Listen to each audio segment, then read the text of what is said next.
So today is June 17th, 2021, and I am going to have a procedure done today called the cardioangiogram, I think they call it. So this is supposedly the last exam that they need me to do before I can get transferred from the inactive list to the active list on the kidney transplant list. I don't know how it's going to go, but in all reality, I'm not nervous. Like, I've had so many procedures done, so many things. I literally have zero fear. So I'm not concerned. I trust these. I trust the healthcare professionals at UC Davis. That's where I'm going. That's where I'm going to get the procedure done. I'm going to UC Davis. Uh, and really, if something's gonna happen, something's gonna happen. Once I'm on the table, I have no control over what's gonna go down. But the procedure is to check my heart. They're going to check the valves in my heart. They're going to check to see if there's any blockages. They're going to check that. And typically, they usually go through, an artery in the groin. But from my understanding, they're going to go through an artery in my wrist. So they're going to shimmy a catheter into my wrist all the way into my heart. And they're going to inject a dye in there and then take a bunch of pictures, and then they're going to tell me what the results are. And if those results come back clear, come back clean, then they're going to, at UC Davis specifically, they're going to submit my case to their committee, to their kidney transplant committee, and they're going to move forward from there and see what I have to do. Now, this might not be the last series of tests that they need me to do, but from what the cardiologist was telling me, typically he's the last person that you see before they move forward with the process. But just because that's what he said doesn't necessarily mean that that's what's going to happen. So I'm not going to know anything until they get the information they need and then they tell me. So, the procedures is going to be maybe maybe an hour and a half. Um, there are things they're going to need me to do. They're going to need to prep me. Then there's I believe they said a 2 to 3 hour like wait time afterwards because there's other things that they need me to do. So it's going to be a full day, and I have dialysis tomorrow. So this is really taking up a lot of my time. This whole thing is just taking up a lot of my life, and my whole life revolves around it, and it's going to be that way forever. And sometimes it can get discouraging, thinking about the prospects or lack thereof of the future. But let's just do this freaking do this test and just get over with.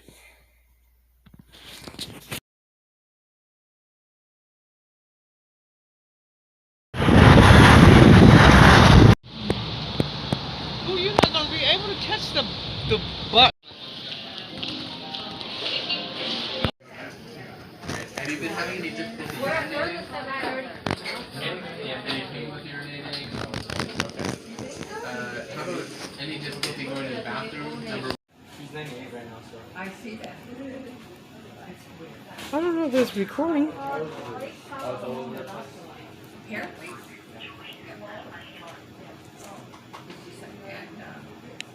He takes his blood pressure pills every 8 hours. And his blood pressure is climbing up. And his blood pressure he took at about 71 here. Stop. I'm getting close.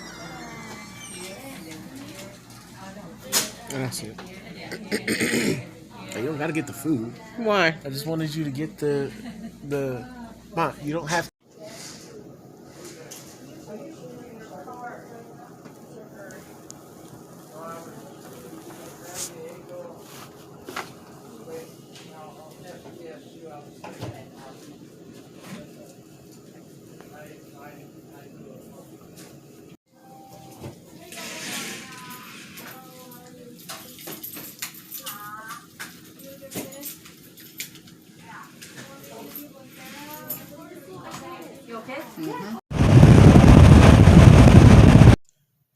about 2 days ago, I had the cardioangiogram procedure done.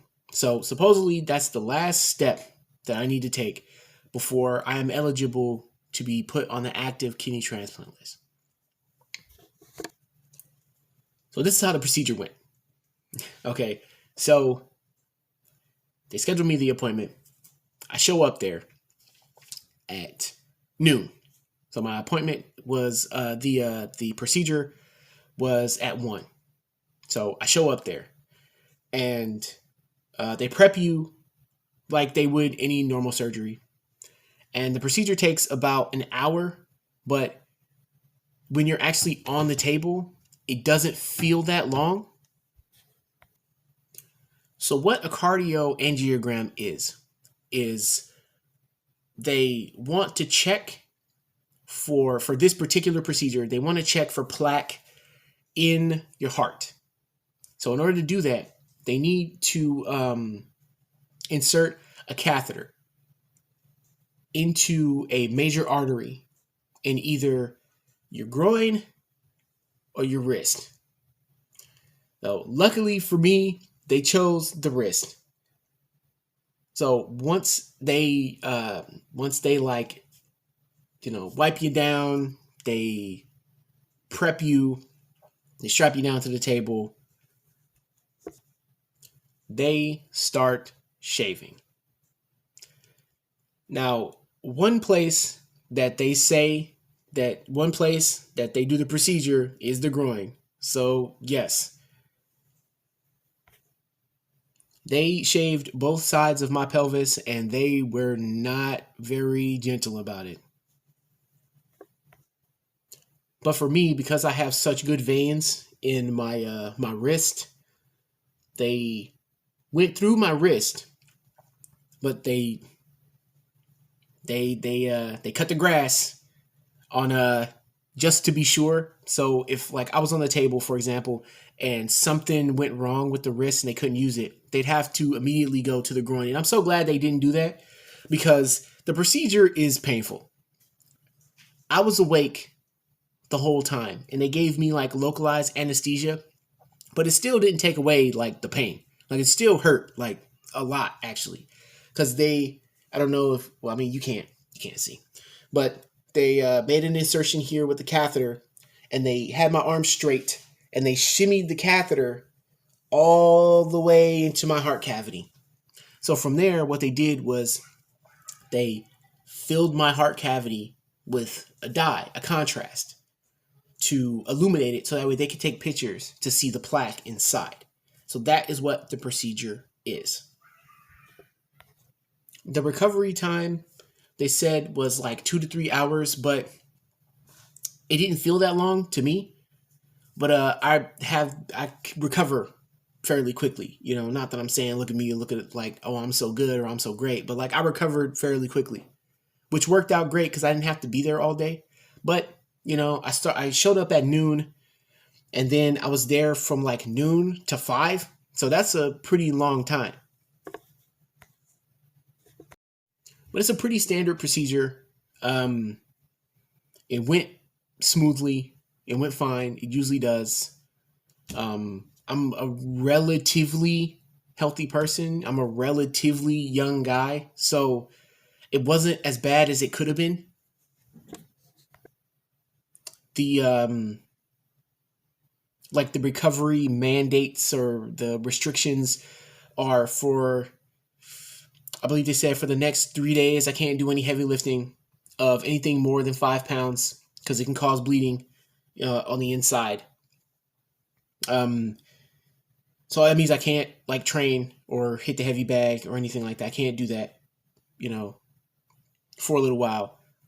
I believe they said for the next 2 weeks, I can't really like do anything. I should probably take it easy. I should probably take it easy for the next 2 weeks, right? But I can't really lift anything.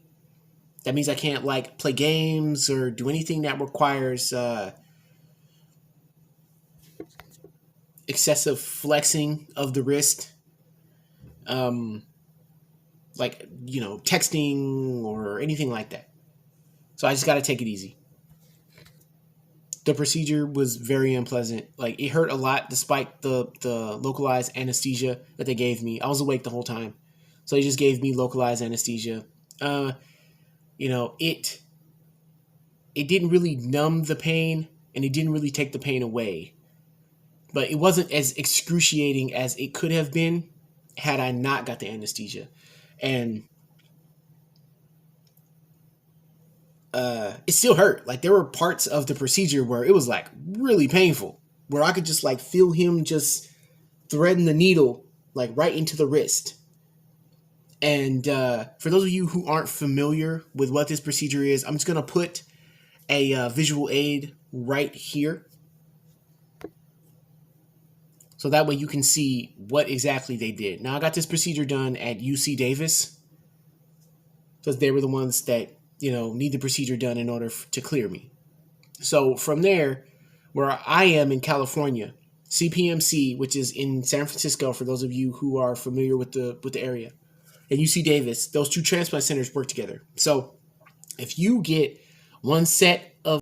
I wanted to cut this in because another thing that they're looking for with the cardiogram, or the cardioangiogram, that's right, is they're also looking for plaque buildup, as I said, and narrowing of the arteries.